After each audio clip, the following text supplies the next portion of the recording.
Angriest NFL coaches mic'd up moments of all time. Want to run tonight, son, or you want to act like a f***ing rabbit? Better get your minds right, or I'll get them right for you. Now, if you want to crown them, then crown their ass. When NFL coaches get mic'd up, the filters come off completely. No polished press conferences, no carefully chosen words, just raw emotion from men who live and breathe this game every single day. We're counting down the angriest moments ever caught on tape, and trust me, these coaches are not holding anything back. We start with Jim Mora delivering what might be the most famous coaching rant in NFL history. Playoffs! Don't talk about playoffs. Are you kidding me? Playoffs? I just hope we can win a game. Playoffs? Don't talk about playoffs. You kidding me? Playoffs? The frustration is pouring out of him. His team couldn't execute on either side of the ball, they got embarrassed, and the absolute last thing he wants to discuss is playoff scenarios. If you think Mora was intense, wait until you hear Rex Ryan. Rex brings that New York fire to practice, and when his defense lets the quarterback escape containment, Rex absolutely loses it. He's screaming about keeping the quarterback in the pocket, dropping F-bombs left and right, and then he delivers the ultimatum. Get your minds right, or I'll get them right for you. Damn it, that's horseshit. If we get a press G, you get your fucking ass outside and get it contained, okay? I told you this fucking quarterback runs. Keep him in the fucking pocket, you got me? You better quit bullshitting around. I'm not having this bullshit. Better get your minds right, or I'll get them right for you. Come on, dude. That's not a request, that's a promise from Rex Ryan, and you better believe every player on that field got the message loud and clear. But when it comes to iconic rants, Dennis Green owns the crown. The Bears are who we thought they were. That's why we took the damn field.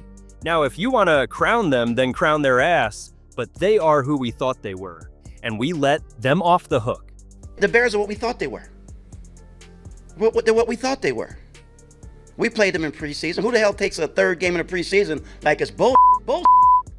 We played them in the third game. Everybody played 3 quarters. The Bears are who we thought they were. And that's why we took the damn field. Now, if you want to crown them, then crown their ass. But they are who we thought they were. And we let them off the hook. This moment has been replayed thousands of times because it perfectly captures the agony of knowing you should have won, but didn't. The raw emotion, the disbelief, the frustration, it's all pouring out of Dennis Green in real time. Speaking of frustration, Bill Cowher's press conference after a brutal loss is pure comedy gold if it wasn't so painful. Cowher breaks down everything that went wrong in the second half with legendary word choice.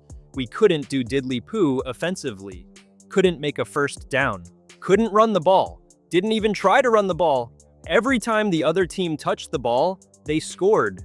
We got our tails kicked in the second half, and it was a horse performance. We couldn't do diddly-poo offensively. We couldn't make a first down. We couldn't run the ball. We didn't try to run the ball. We couldn't complete a pass.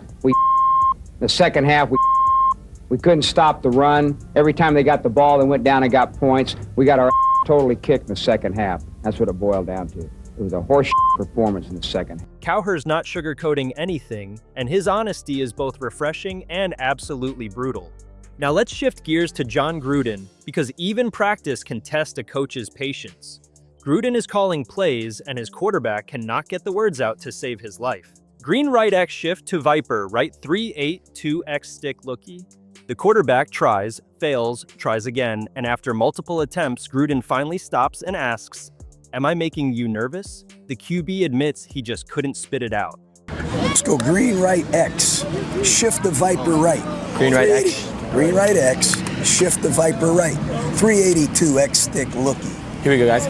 Green right X, shift the Viper right. 382 Y stick looky. I'm one. Ready? X stick looky. I'm one. Christ. Huh? I'm the problem. Am I making you nervous, aren't I? No, I just couldn't spit it out. It's a lighter moment compared to the others, but it shows the mental pressure that comes with playing quarterback in the NFL. Those play calls are no joke. Mike Singletary was one of the most feared linebackers in NFL history, and as a head coach, he brought that same intensity to every single snap. At this moment, Singletary confronts a punt returner who's not committing to his blocks, who's hesitating at the point of contact. He asks him point blank, "Do you want to run, or do you want to act like a rabbit?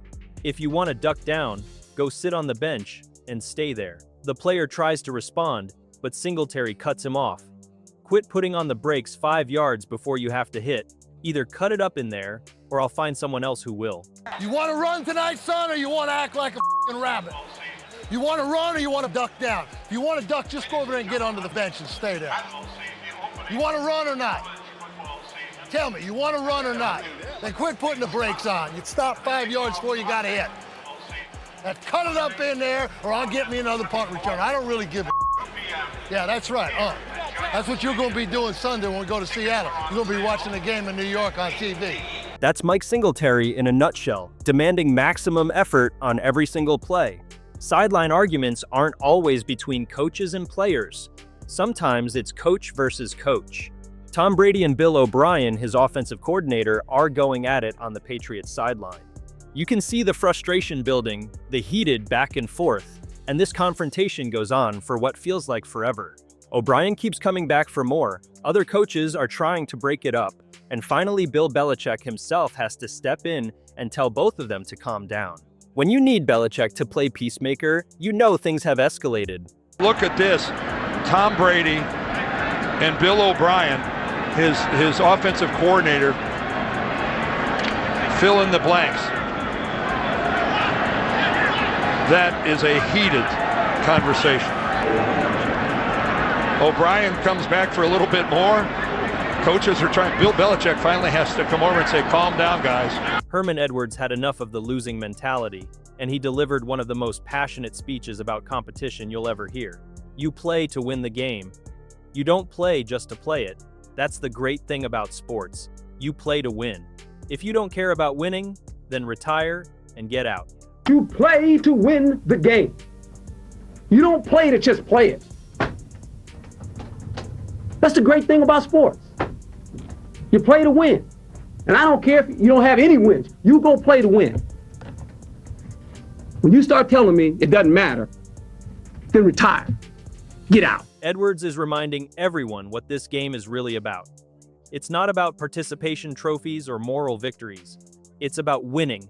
That fire, that refusal to accept mediocrity, that's what separated Herman Edwards as a coach.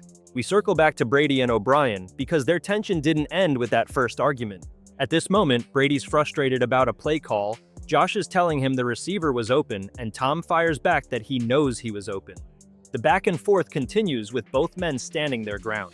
This is what happens when you've got a legendary quarterback and a demanding coordinator, both trying to be perfect.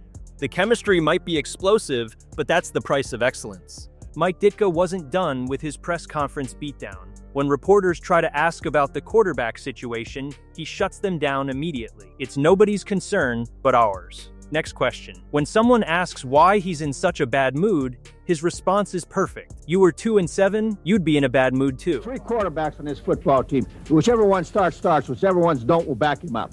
Period. Cut and dried. It's nobody's concern but ours. Nobody's. Next. Injuries from the game. Talk to the trainer. Next. Mike, why are you in such a bad mood? What do you care? Good. Okay. If you were 2-7, you'd be in a bad mood too. Mike Ditka's not interested in playing nice with the media. His team just laid an egg, and he's going to tell you exactly how he feels about it with zero filter. We close with John Gruden one more time, because his play calling sessions deserve their own highlight reel. Gruden's trying to get his quarterback to repeat these impossibly complex play names, and it becomes almost comical how many times the poor guy has to start over. Scatter to west a right tight, F left 3, 7, 2 Y stick Z spot. The quarterback keeps stumbling, and Gruden's getting more frustrated with each failed attempt. Finally, Gruden says, "I'm the problem, aren't I? Am I making you nervous?" Let's go scatter to west, right, tight. F left. 372 Y stick Z spot. 382 Y stick. Christ. Here we go. Scattered. Say it again. Here we go. Scattered to West, right, tight. 382. 372. 372. Y stick Z. Huh? I'm the problem. Am I making you nervous, aren't I? No, I just couldn't spit it out. This is peak Gruden, demanding perfection even when the play call sounds like a foreign language. From Jim Mora's legendary playoff rant to Dennis Green's crown their ass explosion, from Rex Ryan's profanity-laced motivation to Bill Cowher's diddly-poo honesty, these coaches show us what it really takes to compete at the highest level. Coaching in the NFL is not for the faint of heart. Every decision gets scrutinized.